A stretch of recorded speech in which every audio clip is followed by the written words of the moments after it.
Hello guys, in today's video I'm going to show you how to enable battery protection adaptive mode on Samsung Galaxy S25 Plus. Let's go.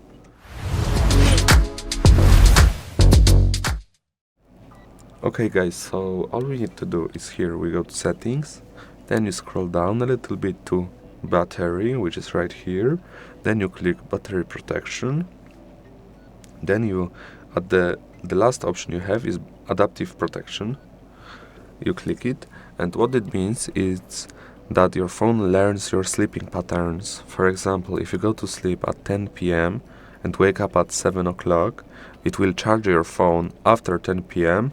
to 80%, and just before you wake up, it will charge it to 100%.